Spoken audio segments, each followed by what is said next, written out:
5 минути по 7 часот, штом сум на оваа позиција, знаете дека веќе ги активираме и дописните центри, но и ја добиваме првата слика од Скопје.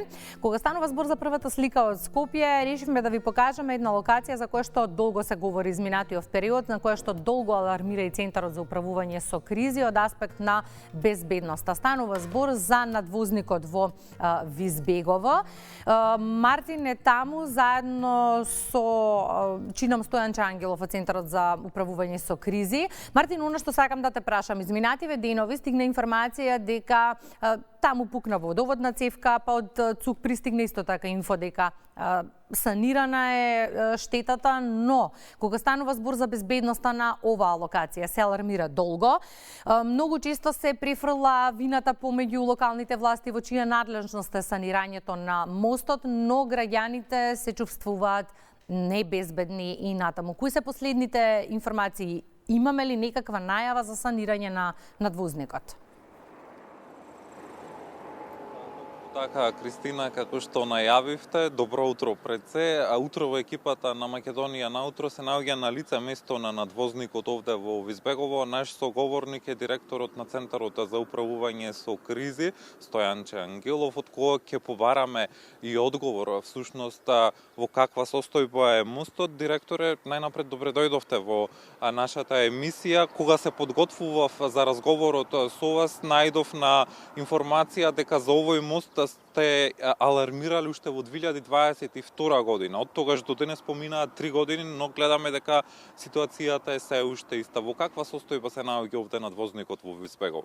Јас не сум градежен инженер да дадам ваква оценка, но знам дека овој мост представува опасност за оние кои што се движат по него, затоа што самиот мост вибрира, доколку помине некое тешко товарно возило, додека разговараме, ќе почувствувате силни вибрации, но овој мост представува уште поголема опасност за оние кои што се движат под него, затоа што можеме да забележиме како оваа коцка, која што претпоставам дека е извадена од самата подлога, бидејќи од силните вибрации од тешките возила, овие коцки бидејќи на секое мое доаѓање овде, јас за овие 3 години алармирам десетина пати, но алармот не е само преку медиумите, туку ние поднесуваме и барање до надлежните институции да преземат нешто и во повеќе наврати се чистини овие коцки, но тие постојано излегуваат. Еве овде можам да забележам 2-3 коцки, како што е на пример оваа.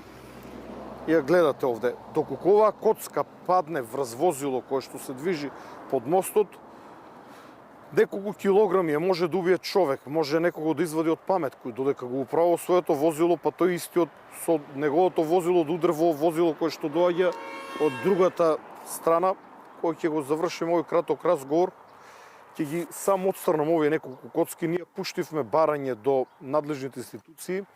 Еден од проблемите е тоа што овде не е јасно утврдена чија надлежност е, дали е градот Скопје, општина Бутел, улици, патишта, јавното предпријатие. Во суштина, овој надвозник треба да биде срушен кога ќе се изгради автопатот кој што се развлече.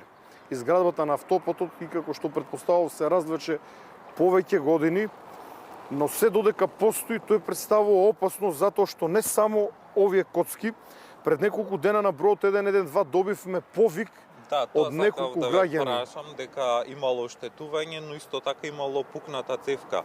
Тоа е оваа цевка. Така? Предпоставам дека тогаш оградата е вака откорната. Оваа дополнителна ограда овде е ставена по барање на Центарот за управување со кризи, бидејќи во оваа дупка може да пропадне некој замислен човек, ако некој се движи по тротоар, некој што вози велосипед, електричен скутер. Но погледнете ги овие коцки овде. И уште повеќе, еве, овде имаме камен, кој што јас ќе го отстрнам по завршувањето на оваа изјава. Но погледнете го овој камен, доколку падне долу на улицата, што ќе се случи? Сега ќе оставам овде на релативно побезбедно место. Уште повеќе ме загрижуваат овие плочи. Овие бетонски плочи, можем да кажеме дека тежат 5-6, можеби 10 килограми големата. Овие сите парчиња за неколку дена, доколку не бидат отстранети, ќе паднат на коловозната лента. Доколку во тој момент минува возило, може да убие човек. Јас повеќе години наназад предупредувам дека ние не треба да чекаме некој да настрада за да преземеме акција. Постојано предупредуваме, но ја користиме официјалната комуникација. Значи, покрај овие мои јавни настапи, ова е на ваше барање, благодарно за моето учество во оваа емисија со која што алармирам јавно до надлежните институции. Ние истовремено поднесуваме официјални барања до институциите. Имаме одржано неколку координативни средби поради нејасната надлежност или префрлањето на надлежноста. Како да е, овој мост во повеќе наврати по наше барање е чистен, односно вакви плочи коцки се отстранети, но постојано се појавуваат нови и нови. Предпоставам некој повисок камион има удрено во оградата, бидејќи овие претходно ги немаше. Така, директоре, и вие во многу пати сте предупредувале и ние како јавен сервис, како македонска телевизија, многу пати сме известувале за ваквата состојба, но каде е проблемот? Дали треба да ни се случи Дали ги некоја почувствувавте несреќа? вибрациите кога помина возилото? Да. Извинете, продолжете. Дали треба да ни се случи некоја несреќа за да се реши овој проблем? Бидејќи овој мост не е единствен во државата, има многу вакви мостови во целата држава што треба да се санира. Јас можам да кажам дека на повеќето наши барања институциите итно одговараат позитивно. Имаме повеќе такви примери последниот период. Ако земам да набројам, ќе ми одземе малку повеќе време. Беше отстрането едно дебело дрво паднато преку реката Пена пред неколку дена од страна на јавното предпријатие Водостопанство, за што сме многу благодарни, кој што можеше да предизвика излевање на реката Пена на една точка. Под стоковната куќа мост има една ограда, може би граѓаните ја забележале, бидејќи таму тротоарот е повисок во однос на коловозните ленти кои што се вдлабнати. Ставена е ограда на барање на граѓани, затоа што постоеше опасност некој кој пешак кој што се движи, некој со велосипед, електричен тротинет, да падне, се работи и за голема висина и може да падне пред тракалата на некое возило. Но ова се само неколку примери кои што први ми текнаа. Постојано институциите реагираат, може да се пофала многу бргу на нашите барања. Ова е нова ситуација од пред неколку дена. Јас сум убеден дека ова попладнево нема да го има. Овие плочи ќе бидат отстранети, но и тоа не е трајно решение, бидејќи ќе се појават нови и нови плочи, како што може да забележите. Имаме доста испукани плочи, вибрациите, сега минува возило, чувствувате како вибрира мостот. Вибрациите придонесуваат тие да паѓаат. Во секој случај, јас не сум инженер, и за граѓаните, и за возилата, и за ние пешаците. бараме од надлежните служби стручни лица да кажат што да се прави понатаму. Така.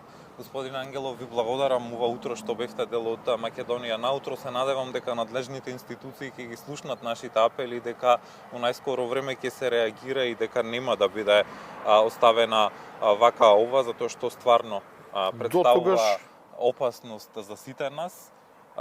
Ние се разбира како јавен сервис остануваме да информираме за сите вакви ситуации. Ви благодарам уште еднаш. Благодарам.